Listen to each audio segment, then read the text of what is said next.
want to hear about what you did at the Marlboro High School. Oh yeah. So I was just approached by one of the teachers about talking about MS to the students. They had a bunch of guest speakers come in, and the students were able to like vote basically for what class they would go to see. Yeah. So when the guy called me, it's Brian. He used to train here. Yeah. He trains at New Paltz sometimes. And I was like, well, who am I going up against? Like, you're gonna put the MS guy against who would choose me over this on paper, Yeah. And he's like, oh no, the kids, they might want to see it. Blah blah. I'll talk about like pro grappling and stuff that this stuff that you do. So I'm like, all right. So I get there, and surprisingly, I think I had 10 kids in the first session and 11 in the next. And I asked, I was like, what were the other, things, the guest speakers that you could? There's like cops, firefighters, origami, and like make your like fresh mozzarella. And stuff. I was like, wait, you chose me over the mozzarella guy, the MS guy? I was like, that's strange. But I didn't have much time to prepare because he told me on Thursday. Yeah. The talk was Friday morning. Yeah. So I'm like at work. I'm like, oh crap! Like I got to put something together. So I was like, the way that I am, like death by PowerPoint. I'm like, let me create like a quick couple slides so I don't lose track of what I'm trying to talk about. Yeah. And the class was 50 minutes. And the first session, I talked pretty quick because you're like, I can talk in front of adults. Like I've given speeches in front of like 1,000, 2,000 people for work. Yeah. But you give me a class of 10 kids, and dude, I was done in like 40 minutes, and now I'm like, oh crap, 10 minutes of dead air. Like here we go. So I was like, ask me anything. I was like, doesn't have to do with MS, could do it, So the one kid, I guess he's gonna be like the valedictorian, and you could just tell this kid was like super smart, very quiet though. And he's like, oh, you said that you talk in front of like 1,000, 2,000 people. How do you not get nervous for public speaking? So I was trying to tell him, like, I used to not get nervous at all. I said, now I like prepare a lot, because like I do like lose track of thoughts and things like that due to the MS. So I was like, if it was like 15 minutes of preparation before, I was like, now it might be like an hour, just so I like kind of know what's going on. I was like, I will do my speech in front of mirrors. I'll do it in front of like my wife, And I told him like in the beginning, like you might have that whole printout of a PowerPoint in front of you, and you might be going through it as you're talking. Then it might be a sentence, then a word, and then you're just talking. So I was trying to tell him that, and like you kind of like once you get your footing, it kind of just becomes natural. Yeah. You kind of just are used to talking in front of people. Yeah. And I was gonna like make him stand up in front of the class and just talk. Yeah. And then I'm like, I don't know if you can do that with kids nowadays. Like, am I gonna like traumatize this kid? But like, that's what like I feel like people would have did to me if I said that when I was younger. Yeah. And I don't know. I just had a different mentality, I think, than people now. So I didn't want to like just totally alienate this kid that had a great question and make him feel like. Do you think that well, those kids like they came on their own accord, like it wasn't like they wanted to be there. Was it during school hours or? Yeah. It was. We had two. I had a session in the morning at like 7:20, and then another at like 8:30. That's really interesting that they would like that. There's kids that are that aware of MS and like wanted to understand further. That's kind of an interesting. I just thought because I feel like I'm so conditioned to think that kids these days are so into their phones and into everything. So it's cool that they would take the time out of their day to do that. And it was weird. A lot of different like groupings. Yeah. Like I thought like, all right, I'll track like the group that wants to hear about fighting. Yeah. Because they did ask a lot of questions about that. Sure. Like way more interesting. Did you show a rear naked choke on any of them? No, that would be cool. They asked me about tattoos a lot. Did they? And I had to give like. I sounded like such an old man too. I'm like. But what was the age range? It was freshman to senior. Really? Yeah, because they could choose anything. That's really interesting.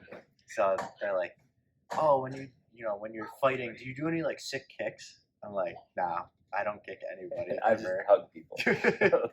Vigorously hug people. The one kid was like, I thought we were gonna learn more about fighting, So I was like, all right, well, ask me a question. That's why I came here. It's not really, about this. You were like the first rule about Fight Club.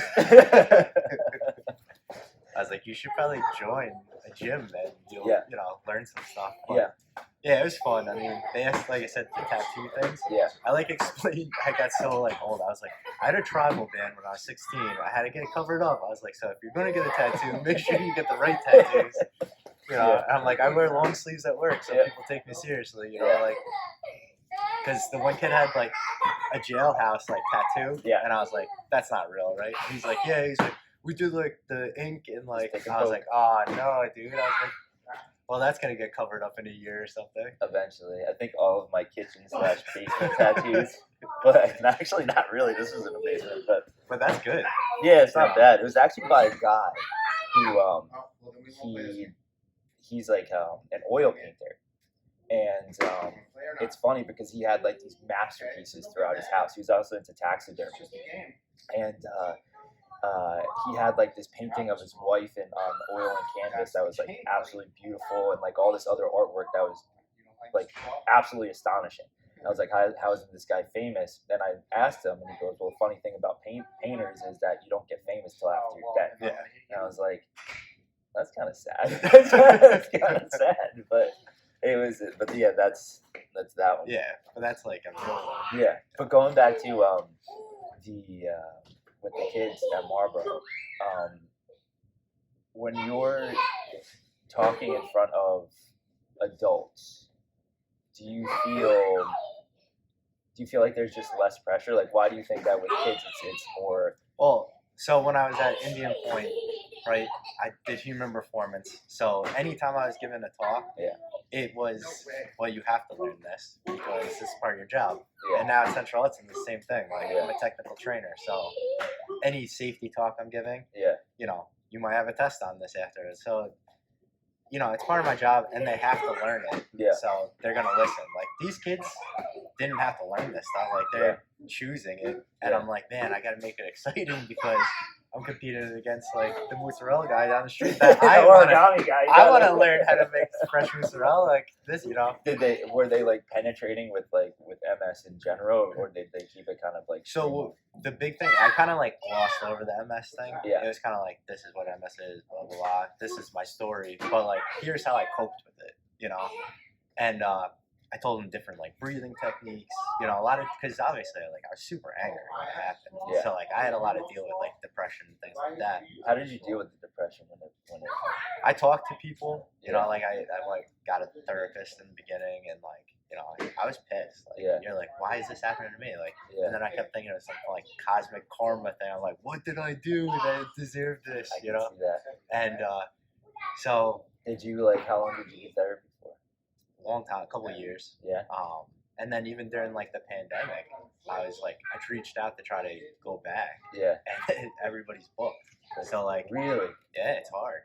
So that's a testament to or what it did to people. What it did to people. Yeah. That was the thing. I asked these kids. I was like, "You guys ever deal with adversity?"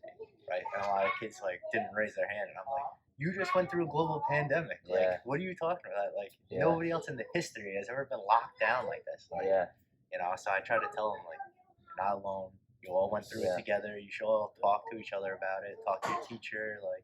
I think that might be a testament to just kind of the conditioning of growing up, though, because when you're growing up and something happens to you, you don't think about it in a way. You haven't been alive long enough to understand that this is a big change. Yeah. So for them, it's kind of they probably don't even realize that how much it's affected them, because think about how much, you as an adult when you were diagnosed, you already lived long enough to know, fuck. Yeah. It's not normal. Yeah, this is a big deal for them. They're going to be growing. They're going to be becoming adults with a lot of issues that they don't even know where it stems from unless they do something like therapy or something like that. Yeah, even just in the class, you saw there were kids with masks on, there were kids not with masks. Yeah. These kids are dealing with a lot. Yeah. And it's not normal. So I don't even know how to give advice on stuff like that because it affected everybody. Yeah.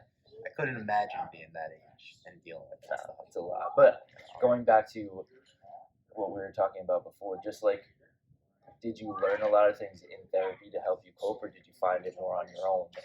And what was it, a combination of the two? It was a lot of just getting it all out, Yeah. you know. And at one point, the therapist told me, she's like, "You're really angry," and I'm like, "Yeah," and she's like, "You should go." She's like, "I don't condone this," and I thought this was like great advice. She's like, "You should go down to like the waterfront or something by yourself." She's like, and just scream, like just get every like inch of anger out of you. She like explained MS like the best way I ever like could even think about it. She's like, MS is your dragon. Yeah. She's like, this thing will keep attacking you. You know, she's like, you can't kill it. You know, there's no cure for MS. There's no cure to beat this dragon. She's like, but you can control it. You know, she's like, leash that dragon up and you just freaking ride it out, right? And I was like, that's great. You know, obviously, like, I got a dragon tattoo after that because that's kind of like what you do. But that's actually like, it was the coolest thing I ever heard. It's actually beautiful too, because it's, if you think about it, life in general, everybody has dragons, and life in general is a dragon because from the moment you're born, life's trying to kill you. Yeah, shit happens. You know, it's just that yours is more aggressive.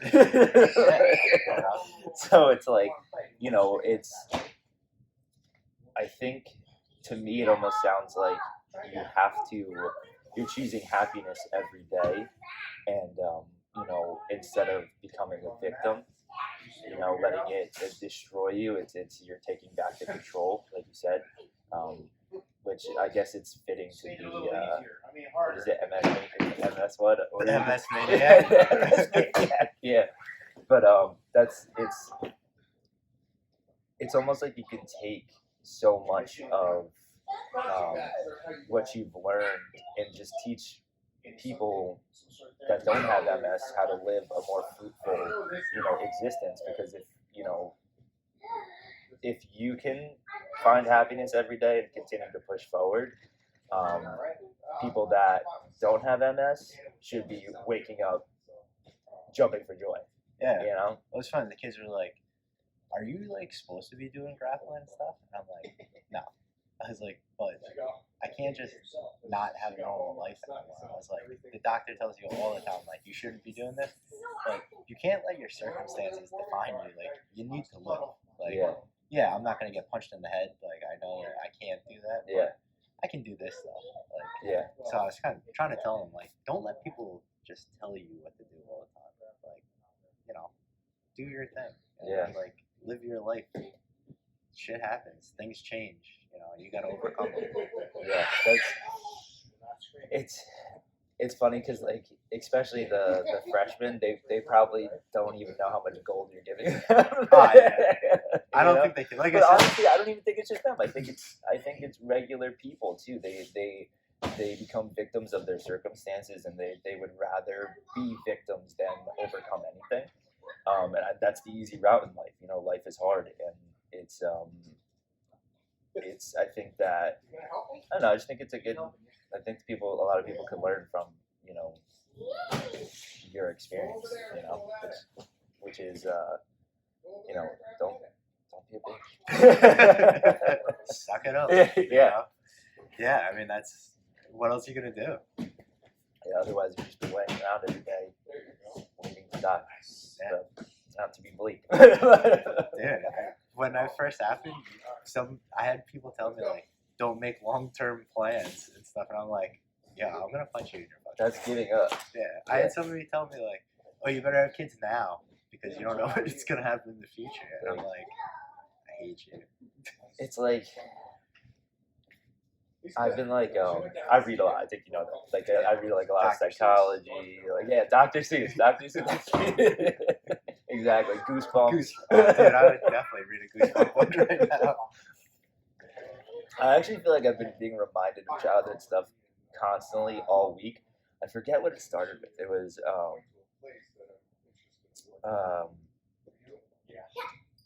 man, I wish I could remember what it started. Oh, Fruit Loops.